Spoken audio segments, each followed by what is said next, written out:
là 2 ans, ça fait 2 ans. Je suis arrivée le 25 juin 2019. Et c'est une assistante sociale de l'hôpital qui m'a parlé et elle a fait des démarches. Ils m'ont appelée et je suis venue et j'étais tellement contente quand on m'a dit que je peux avoir un appart. Et après je suis rentrée et quand ils m'ont montré l'appart, j'étais choquée parce que c'est 45 mètres. J'étais que moi, j'ai de la chance quoi. Bonjour, je m'appelle Stéphanie Laguerre, j'ai 28 ans et j'habite dans la cité. Et j'ai un garçon de 6 ans et la vie est belle dans la cité. Et la cité a sauvé ma vie.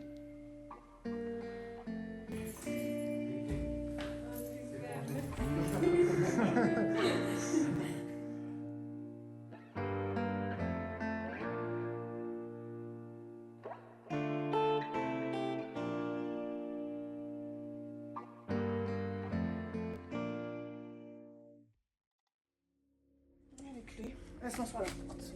Comme ça, c'est fait.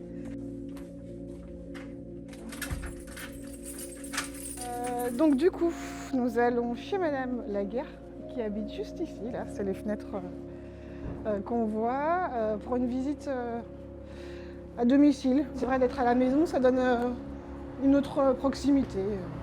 On se parle différemment aussi à la maison. Donc voilà, c'est parti.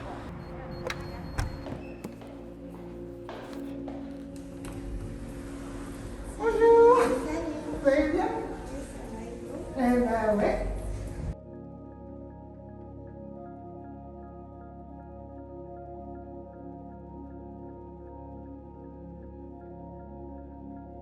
Donc ça c'est mon appart, c'est 45 mètres carrés. Ça c'est salle de bain. Non, je suis avec mon fils de 6 ans. Oui. Avant j'étais seule mais il vient d'arriver cette année. Oui. J'étais chez ma tante.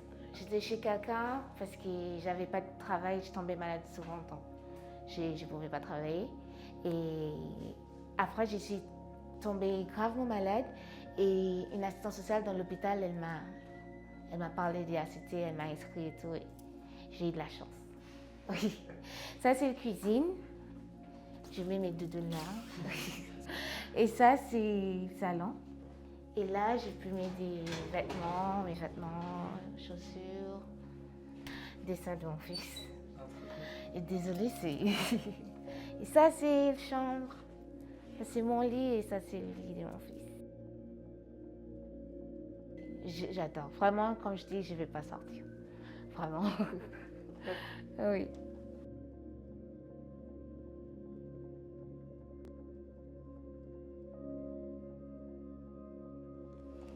On peut commencer à faire des choses ensemble. Franchement. Ah oui, je suis trop contente. Mais en tout cas, voilà, les choses avancent quand même dans le bon sens. Donc après. Mais ça va aller parce que ça va aller. Maintenant, je reste positif. Depuis que je suis là, à Initiative dans ma maison, j'ai Paula, la meilleure, avec moi. Ça prend un peu de temps, mais après, c'est toujours positif. Quoi. Mais je vous ai dit, hein, la différence, c'est que là, vous êtes dans des bonnes conditions. Avant, vous étiez... il fallait pas prendre trop de place chez la personne et tout. Là, vous êtes chez vous, vous avez pu vous poser, vous avez l'espace, faire le truc. Et du coup, l'espace dans votre tête, juste pour réfléchir et souffler 5 minutes. Oui. Quand on a l'esprit un peu plus libre, après, c'est plus facile de faire les démarches. Et moi, je pensais que c'était moi qui n'ai pas de chance. Vraiment, Non, c'est qu'il y avait beaucoup trop de choses. Oui. Il y avait trop de choses en même temps. Oui. Donc voilà, là, les choses avancent. Globalement, cette structure-là, ce qu'on appelle une ACT, c'est un appartement de coordination thérapeutique. Les critères de choix pour entrer dans cette institution, c'est 2 critères, un critère social et un critère médical. Il faut avoir ce qu'on appelle obligatoirement une pathologie chronique, que ce soit un cancer ou une maladie avec un déficit immunitaire, une insuffisance cardiaque, une insuffisance respiratoire, qui nécessite des soins d'une manière régulière et à long terme. Le profil particulier de ces patients-là. Il y a une précarité qui est toujours associée sociale. À travers ces appartements-là, on leur donne un endroit, je dirais, qui est plus tranquille et plus apaisant. On va les accompagner pour améliorer cette observance, la continuité de traitement et que les patients puissent y aller suivre leurs consultations, voir leur médecin régulièrement. Parce que c'est vraiment des appartements de coordination thérapeutique qui sont un passage pour vivre comme tout le monde dans un sens. Qu'est-ce que tu fais Est-ce que c'est aussi simple que ça de se dire qu'il y a 3 cachets à prendre à telle heure, à telle heure, à telle heure et il n'y a rien d'autre à faire? Ça a un impact sur d'autres choses dans la vie, sur de la fatigue, sur plein d'effets secondaires, tu vois, je ne pense même pas. Et à côté de ça, malgré tout, il faut vivre, il faut se dire que de toute façon, tu as des démarches à faire, puisque pour avoir des revenus, il faut remplir tel dossier, les envoyer, faire ci. Voilà, ça fait que tu as quand même beaucoup de choses à gérer dans une période où tu n'es pas bien parce que tu es malade et que tu es dans un centre d'hébergement. L'objectif, c'est de partir et de reprendre ta vie. Donc les deux, vraiment, c'est complémentaire. Ça les empêche quand même pas de vivre et en plus, c'est faisable. C'est des fois compliqué, voilà, vous trouvez des stratégies, etc. Mais c'est pas grave, c'est faisable. Parce que c'est ça le rôle des ACT, c'est de se dire que même si on est malade, il faut continuer à vivre et pas rester que sur la maladie, se concentrer là-dessus et que ça prenne toute la place dans le reste de ta vie, quoi.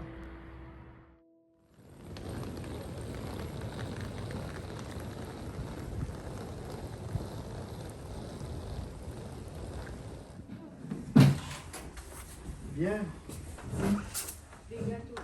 Ah, c'est pour la fête de l'Aïd? Aïe, aïe, aïe, aïe, aïe. Si on commence à m'acheter, là, c'est fini. Là. Hein? Oh, c'est gentil. On va le partager avec l'équipe. Bien. Alors, l'équipe a fini les travaux. D'accord. De toute façon, après la signature du livret d'accueil, je vais vous accompagner en voiture avec Mélanie et vous, puisque vous avez votre valise, jusqu'à l'appartement. Dans le livret d'accueil, il y a bien sûr la présentation de l'association et le règlement de fonctionnement. Et bien sûr, il y aura la remise des clés. Ouais. D'accord? Peut-être que ce temps d'émotion aussi de l'admission, cet appartement que vous attendez depuis longtemps, soit aussi un moment que vous êtes approprié. Et on est là pour vous accompagner, on est à côté de vous. On va prendre le temps de se connaître, bien sûr. Et donc on a défini un petit peu certains objectifs pour qu'on arrive à tracer vos attentes. Ouais. Hein? Et les professionnels, eux, ils vont en même temps formuler en disant par rapport à ce que je vois, il pourrait y avoir tel besoin. On oublie les problématiques sociales, on oublie les problématiques de santé et on discute avec les personnes parce que ce sont des personnes, tout simplement, et qu'il ne faut jamais l'oublier. Et donc, voilà, la rencontre des personnes avec leur histoire, leur culture, leur expérience de vie, etc. Je crois que c'est j'ai une chance, une chance d'avoir pu vivre ça, quoi.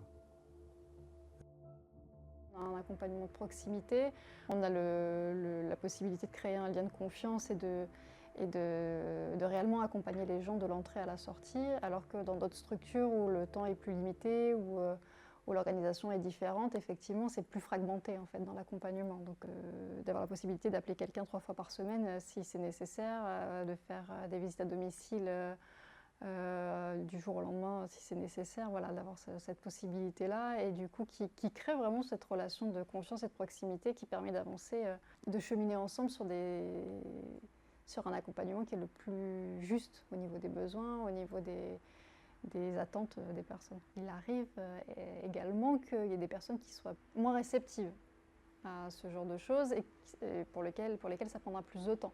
Mais en tout cas, le lien de proximité permet, même si c'est sur du plus long terme, qu'on arrive à créer un lien de confiance et qu'à un moment donné, les personnes se sentent libres. Est-ce qu'il y a des choses qu'on pourrait améliorer? Bon. D'accord. Alors, quelle note vous voulez mettre de 1 à 10?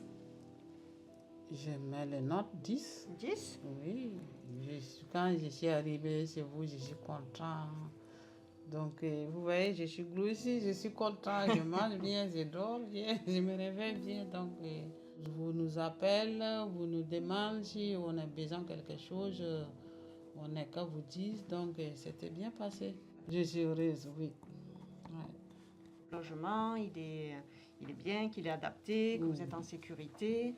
Oui, je suis en sécurité. Vraiment, je ne peux pas vous saluer, fini même. Merci beaucoup à tout le monde, les équipes, là, vous travaillez bien, vous êtes fortes. Oui, vous êtes fortes. Donc c'est vrai que les 6 premiers mois, on essaie de définir avec eux un peu quel est leur projet, quels sont leurs besoins, quelles sont leurs attentes, et de travailler ça avec eux. Donc voilà, on prend le temps de se connaître les premiers mois, et puis après on commence à élaborer avec eux leurs projets et de voir comment on peut les accompagner au mieux dans leurs projets, tant au niveau social que psychologique, que médical, etc. Donc c'est là que prend aussi toute la dimension de l'accompagnement pluridisciplinaire. Sur un accompagnement de 2 ans, ce qui est intéressant justement, c'est de faire émerger autre chose. Et je trouve que c'est petit à petit que ce projet va pouvoir émerger en fonction justement du lien que tu as établi aussi avec lui.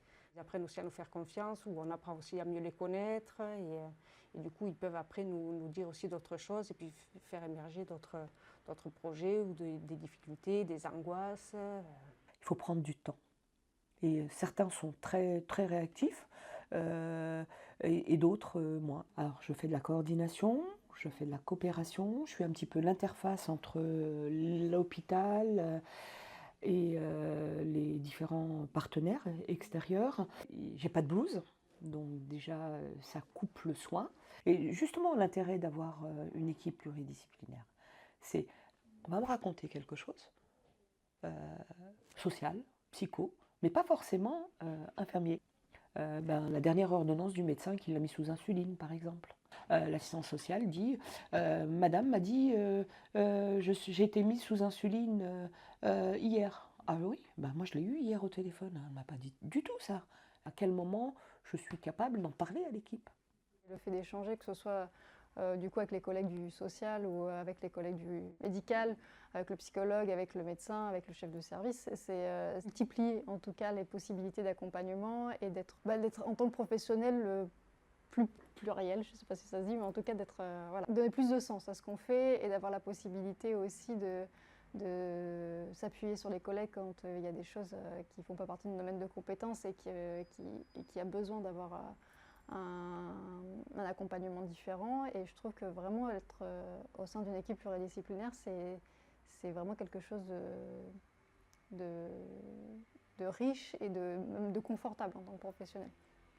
Oui, organiser, à coordonner un petit peu les compétences de chacun. C'est qu'on n'a pas chacun en tant que professionnel isolé dans son coin une réponse à tout.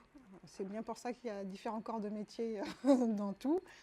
Ce qu'on propose, c'est quand même une aventure humaine, une rencontre. Dans cette intimité-là peut émerger la question d'une écoute un peu plus axée sur l'aspect psychologique de la souffrance en elle-même et de ses résonances, on va dire, psychiques. Évidemment, on a une coordination formelle. Ce que je lui ai dit, je l'ai résumé dans le cahier de liaison et dans le suivi de la personne. C'est écrit. Ça, ce cahier de liaison-là, tout le monde le lit quotidiennement. On y ajoute tout le déroulé de ce qui s'est passé la journée pour chacun des résidents qui ont été vus ou eus au téléphone ou qui nous ont appelés, etc. Donc ça, c'est aussi une forme de coordination. C'est de bien connaître ce que l'autre fait, ce que l'autre peut proposer, quels sont ses axes de travail et quelles sont ses limites. On sait que ce qu'on va dire pourra être gardé. Donc le secret professionnel, il est maintenu, puisqu'il y a des choses qu'on ne révèle pas aux collègues, quoi qu'il en soit, puisque aborder des situations en équipe sans qu'on puisse trahir la confiance des résidents. L'année dernière, on a un de nos résidents qui est décédé, et que du coup, c'est un résident que j'ai accompagné et que j'ai accompagné jusqu'à son décès, et que ça a été un accompagnement riche et aussi assez compliqué. Et que du coup, ça fait aussi partie du métier, mais que dans un ACT, on est plus confronté à ce genre de choses, et que c'est vrai que ça fait partie des choses sur lesquelles il faut faire un travail pour que ce ne soit pas quelque chose de trop douloureux en fait. Notre travail, il est plus humain. On ne fait pas de technique, on ne fait pas de prescription, on est vraiment dans la relation de confiance et c'est ça qui nous prend des fois du temps. Ça fait partie je dirais, de notre travail à un certain moment, montrer à la personne qu'il est responsable et il peut prendre des décisions responsables pour lui. L'objectif en fait de l'ACT, de dire qu'on sait qu'au niveau médical il peut y avoir une solution, mais que c'est pas que du soin en fait. C'est pas que le soin qui résout tout. Pour atteindre ce qu'il faut au niveau du soin, il faut avoir un espace où se poser, souffler un minimum, et pour que tout se mette en place, sinon ça ne fonctionne pas en fait. Moralement, ça va mieux. Et après, maintenant, physiquement, ça va beaucoup mieux. Ouais. Avec la cité et après moi-même. Exactement. Ouais. On est dans la bonne route. Ah, c'est ça. Après la création des ACT.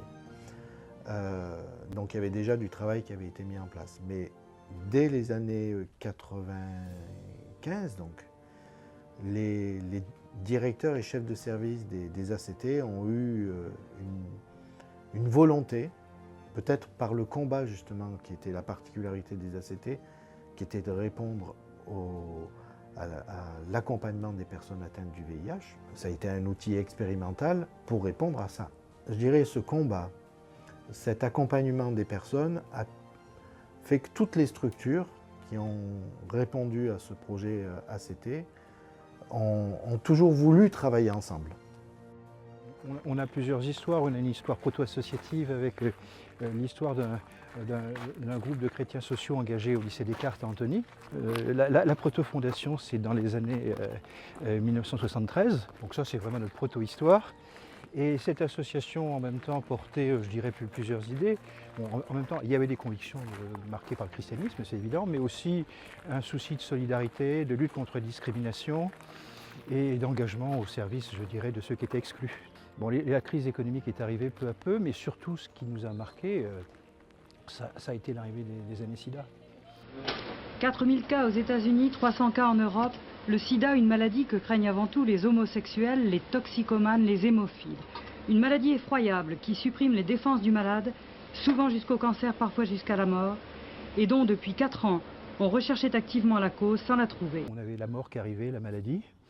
Il faut se rendre compte que ça a été que ce choc tectonique d'avoir une maladie qui arrive, des malades, mais pas de traitement. Des malades, mais pas de solution de prise en charge. C'est-à-dire qu'on les mettait dans des hôpitaux, ils pouvaient rester pendant des mois, enfin pas des années parce qu'ils disparaissaient assez tôt à cette époque. Donc il a fallu trouver des dispositifs qui accompagnent ces personnes sur le plan médico-psycho-social. La création par exemple des appartements de coordination thérapeutique. C'est une solution qui permettait immédiatement de faire sortir ces gens-là de l'hôpital. D'une idée qu'on a pensée un peu folle, hein, parce que déconnectée de réalité économique. Hein. On n'avait absolument aucun moyen de financer cette affaire. Et puis surtout le coût de fonctionnement. Le coût de fonctionnement doit être piloté par ou attribué par des organismes, des autorités dont on ignorait qu'ils pouvaient nous aider à ce point-là. Initiative a été une des grandes associations de l'époque, qui a demandé pas mal de financement, mais nous on pouvait puisqu'on avait ce partenariat intelligent, paritaire entre l'État et le département. Et j'avais dit à Pasqua et à Simone Veil, j'avais dit il faut financer tout ce qui est extra-hospitalier parce que les malades du sida, quand ils vont sortir de l'hôpital, il faudra qu'on leur donne des solutions d'hébergement. À partir du moment où on donnait notre accord, le financement était automatique pour l'association. Petit à petit, on s'est rendu compte que pour que ça continue, il fallait trouver de nouveaux logements et que pour qu'on trouve de nouveaux logements, il fallait avoir une assise financière suffisante. Le souvenir que j'ai, c'était d'avoir à écouter et rassurer mon directeur général qui regardait parfois tous les jours ou tous les 2 jours si notre compte en banque était dans le rouge ou pas totalement dans le rouge. Souvent, quand il y a des projets comme ça, vous avez des personnes qui sont à l'initiative parce qu'ils essayent de voir les tenants aboutissants, comment tout ça peut se monter. Il faut qu'il y ait une relève qui soit prise par des gens qui ont plus l'expérience, des professionnels, ce qui a été le cas de Patrick Bachelier, qui a pris la suite de cette idée assez rapidement et qui a permis justement d'apporter son professionnalisme dans cette expérience entre guillemets. Et la crédibilité d'une action, elle est là par le professionnalisme qu'on peut y apporter. Ce que j'ai vécu, c'est que progressivement, d'une part, l'association s'est professionnalisée beaucoup plus, a su accompagner beaucoup mieux. Face à des situations complexes, il fallait apporter des réponses qui prennent en compte les différents aspects. Il faut se rendre compte la difficulté qu'il y a d'avoir des gens qu'on accompagne à mourir et qui vont vivre. Mais après, il faut qu'ils vivent avec la maladie. Ça va être petit pour l'extérieur, mais bon.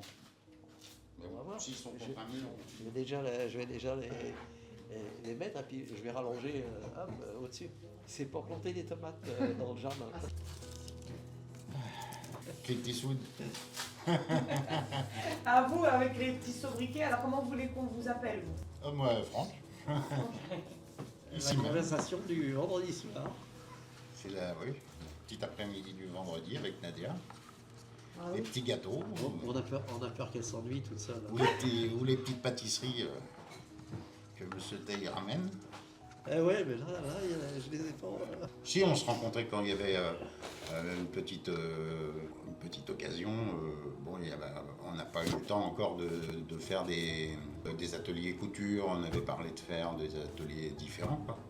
Et puis comme avec le Covid, ça n'a pas pu se mettre en place. Et ils organisaient aussi des soirées de fin d'année où justement tous les résidents se rencontraient. Mais là, depuis le Covid, on ne voit plus personne. On ne sait pas qui c'est qui est parti, qui c'est qui revient. Voilà. Puis les résidents, ils ont de la chance d'avoir un jardin et de pouvoir faire un barbecue même tout seul. Alors ici, il y a 2 balcons. Mais moi, j'ai pas de balcon. Faut que tu fasses un échange. Je crois que je vais demander. Que vu mon état, je suis pas prêt de partir encore de l'association.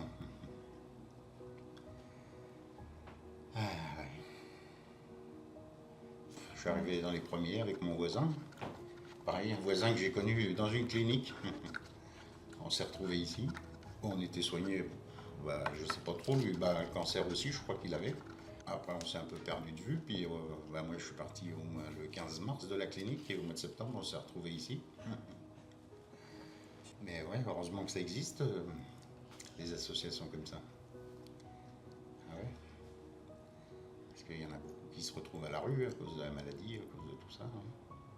C'est vrai. Pas qu'un logement, mais ça apporte un soutien. Des fois trop de soutien. Il y en a qui en ont plus besoin que d'autres, selon les personnes qui ont plus ou moins besoin. Il y a les psychologues, tout ça. Moi, le psychologue, ça m'intéresse pas, j'ai rien à lui dire. Alors, dans l'enquête de satisfaction, je suis très satisfait de tout. Mais alors, à son niveau, je le connais, il est gentil, M. Fleurieux, mais je le connais en tant que personne, c'est tout, pas en tant que psychologue. Et ouais, c'est bien. Mais toi, tu vois plus de monde que moi. Non. Non, je sors pas de chez moi en ce moment, je peux pas bouger. C'est surtout Nadia qu'elle une infirmière pour tout le monde.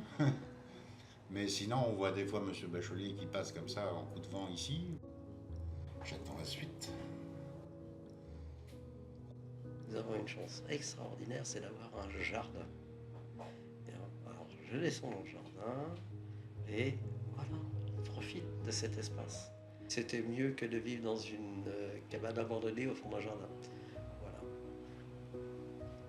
Monsieur Bachelier et toute son équipe m'a tendu la main. J'ai pris cette main et maintenant, moralement, ça va mieux. C'est difficile de se reconstruire quand on a un petit âge, quoi. On se confie beaucoup plus, on a du mal au départ, mais après, ça vient petit à petit. J'ai cette chance, c'est d'avoir un caractère suffisamment fort pour pouvoir me débrouiller tout seul. Mais devant la santé, on ne peut pas tout. Avant, j'avais rien du tout, si ce n'est qu'un abri précaire. Voilà. Et cela pendant 5 ans. Donc, bon. Ce qui m'ennuie le plus, c'est de préparer quelque chose à manger pour une personne. C'est bon. Alors, il est plus facile d'aller chez Picard et d'avoir le plat tout fait plutôt que d'acheter des légumes. Et je veux bien préparer à manger, mais pour plusieurs, pas pour une personne. Et cette main tendue m'a permis justement de remonter de ce bas-fond dans lequel j'étais. Et de reprendre une certaine force morale aussi.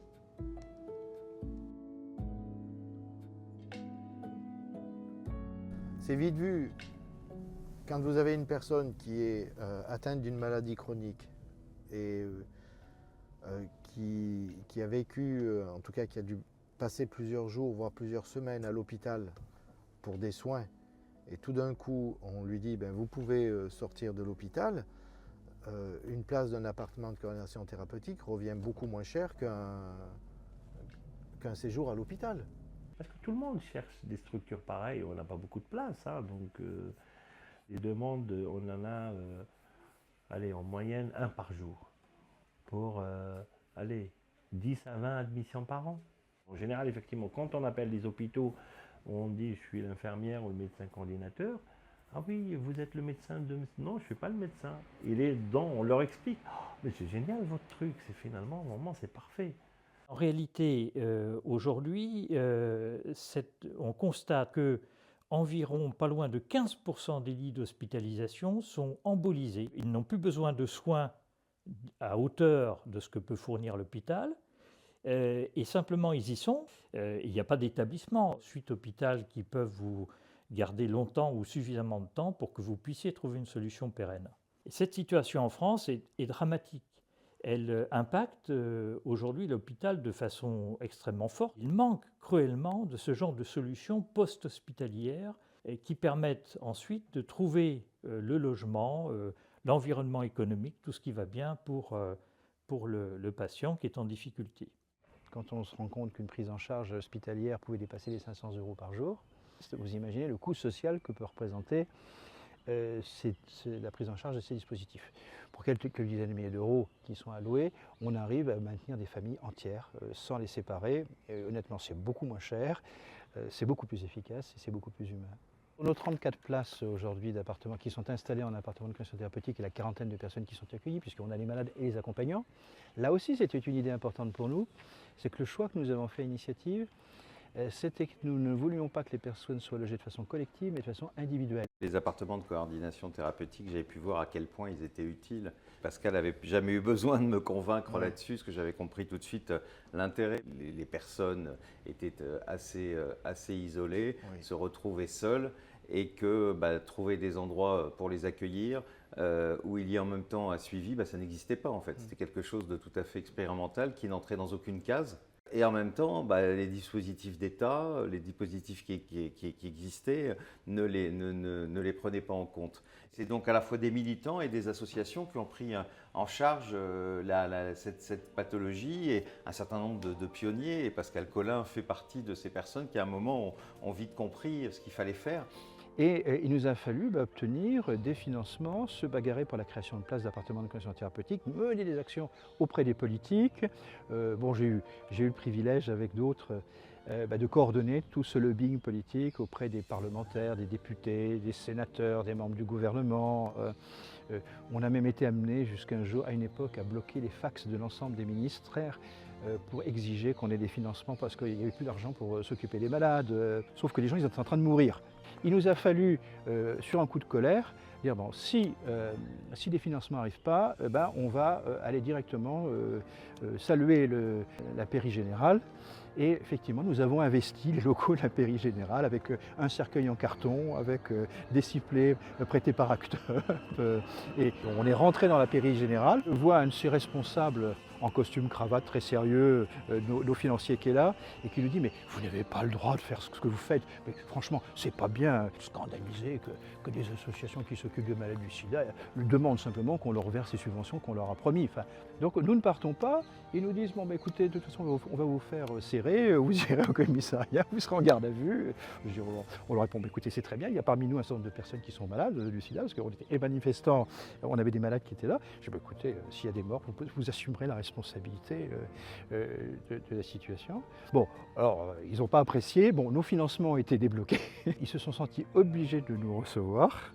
Et ce qui m'a beaucoup frappé, c'est que lorsque nous sommes partis sous les applaudissements de l'ensemble du personnel que nous avions investi plus tôt.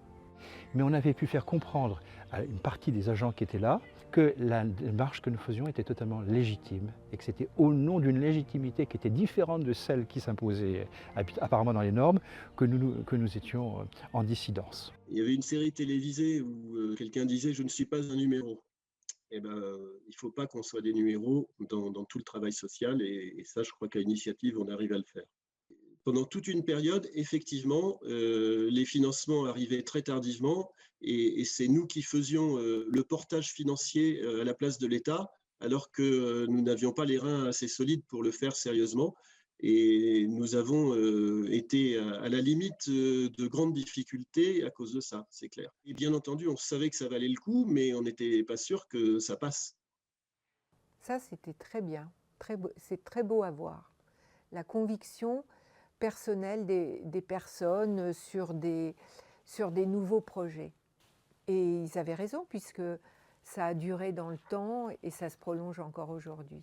Je me souviens des nombreux, alors à l'époque on envoyait encore des lettres, mais des très nombreux courriers que nous avions faits avec le président de l'époque, Pascal Colin, que nous avions adressés à tous les députés de France pour leur faire valoir l'importance du dispositif, la pertinence du dispositif pour les personnes accompagnées et le besoin que nous avions qu'elle soit enfin intégrée à la loi du 2 janvier 2002. Enfin, entre 1996 et 2002, le moment où j'ai rejoint la FNH-VIH, heureusement les traitements étaient arrivés et donc le contexte de l'accompagnement des personnes VIH+ dans les ACT a beaucoup évolué entre-temps. Hein, mais la pratique du médico-psychosocial qui a été intégré dans les appartements de conditions thérapeutiques. Et je me rappelle qu'on était au ministère avec l'équipe de la présidence. À l'époque, je n'étais pas président, j'étais vice-président de la FNH-VIH.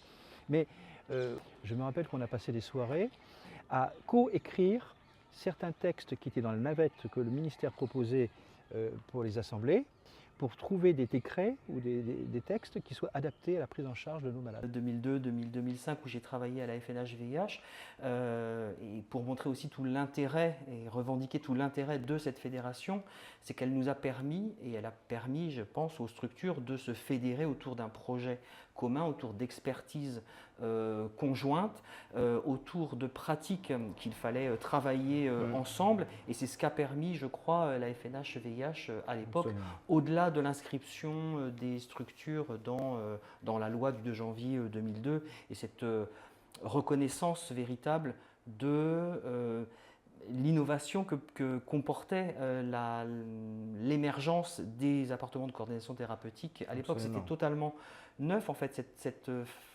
proposition d'allier à la fois un accompagnement médical à un accompagnement social. Tout le monde était d'accord pour dire que les ACT étaient une belle invention, étaient utiles, puisque même à ce moment-là, on avait déjà l'idée de les ouvrir à d'autres pathologies. Rapidement, on s'est rendu compte qu'on avait des personnes qu'on accueillait qui n'avaient pas que le sida déclaré, mais qui avaient aussi parfois des cancers. C'est parfois multifactoriel. On a des gens qui ont des hépatites, plus une pathologie lourde et sévère. C'est ce qui fait que l'État a vu et validé l'efficience du dispositif ACT en tant que mesure expérimentale pour devenir établissements médico-sociaux, avec du coup une ouverture à toutes les maladies chroniques, puisque ce savoir-faire peut en effet bénéficier à un accompagnement d'autres pathologies. Les malades étaient aussi producteurs de savoir pour ceux qui étaient censés les soigner. Quand je suis arrivé ici à l'initiative maison, j'étais dans un état un peu délabré, mais l'équipe m'a tenu, m'a donné tout le courage et la motivation, à tel point qu'à un moment donné, j'ai pu faire mes marques pour que les choses avancent dans le bon sens dans le projet. L'année d'après, étant pris mes marques comme membre du CVS, on a pu faire des choses et puis ça m'a apporté un grand soulagement. Ça m'a permis d'apprendre beaucoup de choses Et je tiens une fois de plus de remercier vraiment toute l'équipe avec la bonne diligence qui m'a encadré dans les moments difficiles. Voilà.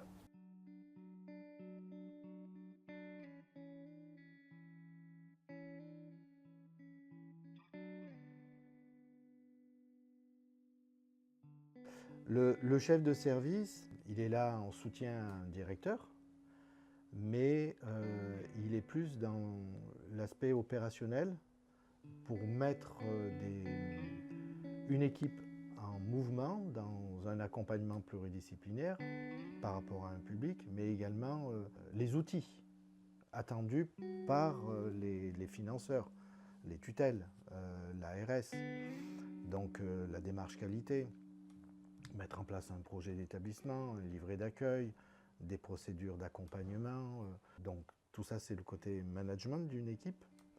Et ensuite, amener une équipe à travailler ensemble avec des regards croisés, puisqu'on a médecins, infirmiers, travailleurs sociaux, psychologues, des perceptions qui ne sont pas toujours les mêmes, mais axées sur un public. C'est un peu comme un chef d'orchestre. Le chef d'orchestre permet à chaque instrument de sortir un son, mais la combinaison de tous ces sons donne quelque chose de très harmonieux.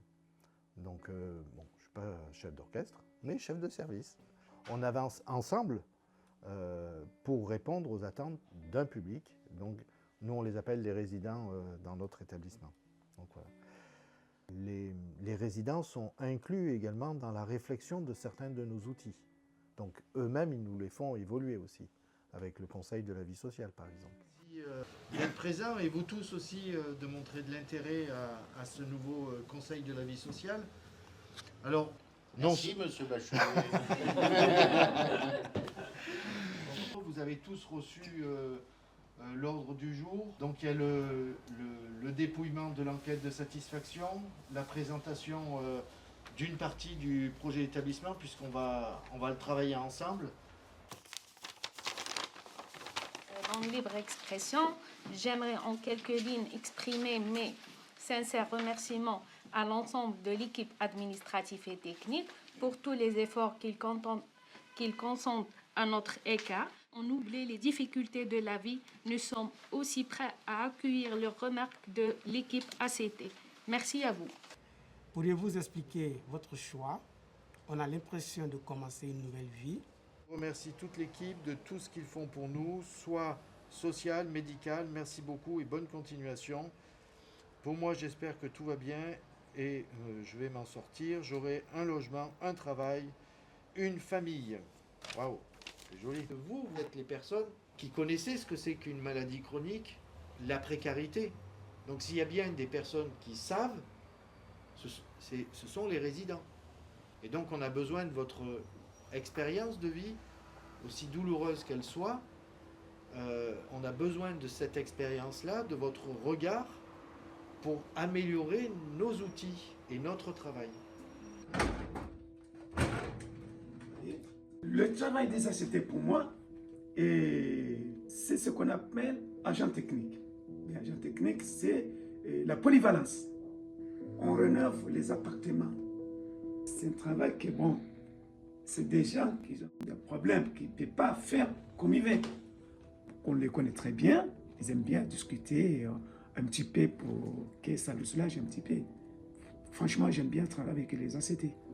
Parce que ce qui est social, c'est des gens qui étaient comme nous. Et là, maintenant, ils sont malades. Donc, ça me permet d'avoir... j'aime bien aider ce qui est fragile. Voilà. Donc, bonjour, là je vais travailler, je suis pressé toujours. Ah oui, oui, et voilà. Alors, ça c'est mon atelier, parce que les ACT, moi aussi je fais les ACT. Il n'y a pas que le nettoyage des ACT, il y a la pelouse, il y a le jardin, tout ça. Et des fois on fait le jardin avec les résidents. J'aime bien bouger, donc moi j'aime bien que bon, je travaille avec eux. Oh, comme ça, ça me donne un petit mouvement, un petit sport. Donc ça c'est intéressant aussi.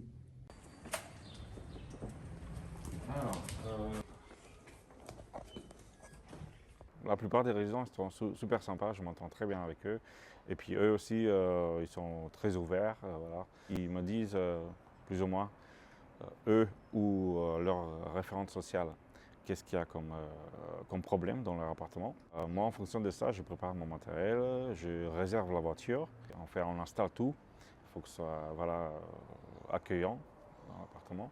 On ne fait pas que la peinture et voilà, des bricoles, mais on fait aussi l'installation des mobiliers. Il faut que ce soit nickel de chez nickel. De temps en temps, on voit les résidents, waouh, c'est super, là, très contents. Donc, on a fait du bon travail et puis les personnes ils sont super contents, voilà. Donc, ça fait plaisir quand même. Voilà. Mais c'est super sympa, c'est très social, voilà. Moi j'aime beaucoup. On n'est pas seulement technique à 100%. Donc on est obligé un petit peu d'être malléable voilà, en fonction des personnes. C'est une satisfaction personnelle, oui.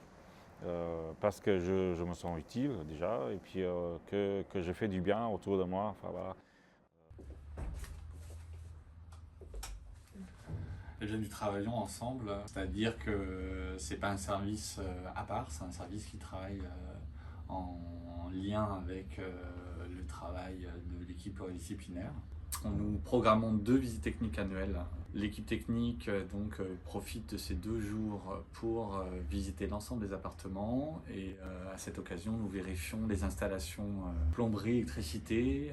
On veille à la sécurité évidemment du résident, ça c'est primordial, mais ça va jusqu'à son confort, c'est-à-dire que si le résident peut nous solliciter pour accrocher des tableaux au mur, pour revoir l'ergonomie de son appartement. Ça, c'est important qu'il se sente chez lui et pas chez nous, finalement. Et c'est vrai que ça apporte beaucoup d'humilité. Je pense que quand on voit des personnes qui vivent ces maladies chroniques et qui restent accueillants, souriants, qui ont une grande leçon pour nous, avec nos petits tracas, nos petits bobos quotidiens, et où on en fait toute une montagne. Voilà. On a beaucoup à recevoir et à prendre d'eux. Donc il faut beaucoup d'humilité. Voilà. Jean Dautry, président de l'association Initiative. Bonjour, Patrick Bachelier, je suis chef de service de l'établissement médico-social ACTA Initiative. Donc moi c'est Paula, je suis éducatrice spécialisée au sein des ACTA Initiative. Bonjour, je suis Johan, je suis chef du service technique des ACT d'Initiative à Bourg-la-Reine. Donc, je m'appelle Pascal, je suis conseillère en économie sociale et familiale. Bonjour, je m'appelle Rajab Ali et je suis agent technique d'Initiative. Bonjour, Nadia Labed, infirmière coordinatrice aux ACT. Je m'appelle Mélanie, j'ai 37 ans, je suis assistante sociale aux ACT d'Initiative. Yves Desbordes, j'ai été président de l'association Initiative des années 98 à 2011. Rafik Masmoudi, médecin coordinateur au niveau des appartements de coordination thérapeutique. Bonjour, je m'appelle Patrick Fleurier, je travaille dans les ACT d'Initiative en tant que psychologue clinicien. Bonjour, je m'appelle Florent Gabris, je suis adjoint au chef de service technique. Alors bonjour, je suis Pascal Collin. Donc j'ai participé à la création de la FNH-VIH, dont j'étais l'un des présidents, et aux appartements de coordination thérapeutique, dont je suis aujourd'hui le directeur général de l'association.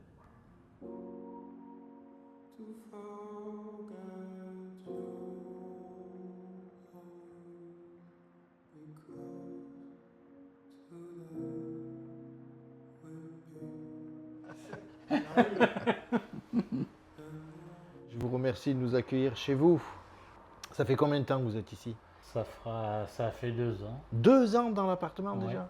Après la période difficile que j'ai passée, j'étais SDF, j'ai retrouvé un équilibre. J'avais par exemple perdu le fait de faire le ménage, faire la lessive, le repassage. Et tout ça c'est vite revenu.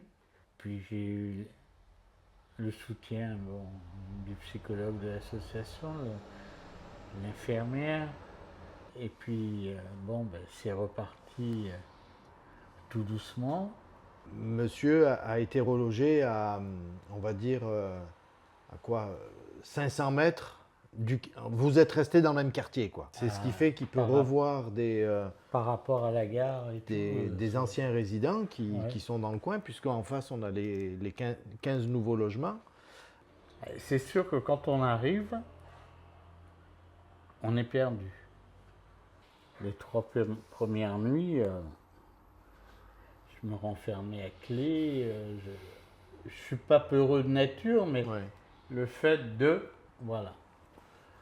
Et c'est vrai que se retrouver dans un appartement en disant, bon, ben, t'es là, ça déstabilise au début.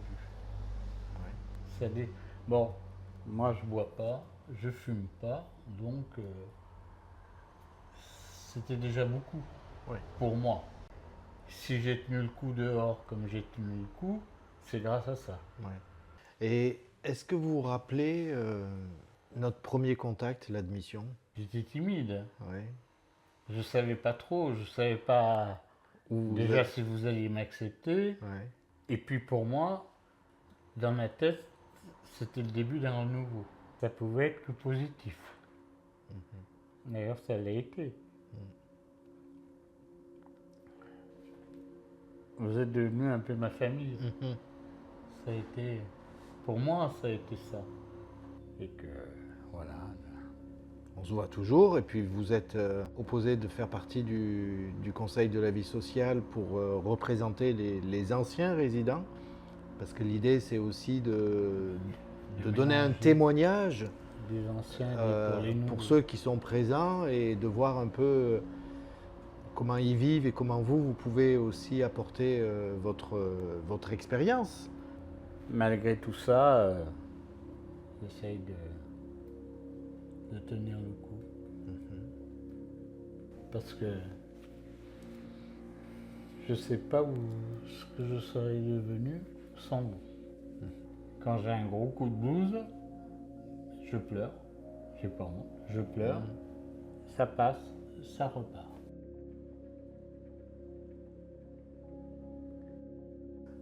Souvent, les anciens résidents ont dit que les ACT ont été comme un tremplin. Et je crois que les ACT sont précurseurs sur ça d'une certaine manière. C'est un accompagnement global et du coup, on doit aujourd'hui intégrer que le métier du social, le métier du médico-social, voire même du médical, s'inscrit dans la notion de parcours. De ne plus désolidariser les réponses. Vous allez voir telle personne pour un problème de logement, telle personne pour un problème de travail, telle personne pour un problème d'aide de loyer ou de ceci ou de cela. Et donc je pense que les ACT pourront être un lieu d'orientation et également pourront orienter des personnes par rapport aux besoins qu'ils ont. Vous apportez une réponse médicale, ben vous n'avez pas fini votre boulot parce que cette personne elle a une dimension sociale. Donc vous apportez une réponse sociale, ben vous n'avez pas fini votre travail parce que cette personne elle a aussi un besoin médical. Donc comment on va croiser tout ça et aider la personne à avancer dans maintenir son parcours. Je crois qu'on est là aujourd'hui, il faut s'engager sur ça. La question de la pandémie, de la Covid, avec ses conséquences sanitaires et sociales, avec ses post-Covid, etc., nous interpelle profondément sur les nouvelles solidarités qui sont à créer. C'est aussi une question pour nous pour savoir comment on va reconstituer le lien social, comment on va reconstituer les solidarités, comment on va recréer notre tissu économique. Je crois que l'appartement thérapeutique serait une des réponses, un des maillons de ces suivis de soins. Ça pourrait être un dispositif qu'on pourrait trouver quasiment dans toutes les pathologies. Et à partir de ce moment-là, si vous êtes malade, atteint d'une maladie neurodégénérative ou neurologique, comme l'Alzheimer, comme toutes sortes de maladies qui font que ces personnes-là sont très très mal prises en charge ou quasiment pas prises en charge. Et c'est pour ça que les appartements thérapeutiques sont un exemple démonstratif de ce qui peut être apporté comme solution, comme une des solutions possibles pour ces errances de parcours. En fait, tout ne vient pas du haut vers le bas. C'est important de savoir qu'on a tous à apprendre les uns des autres.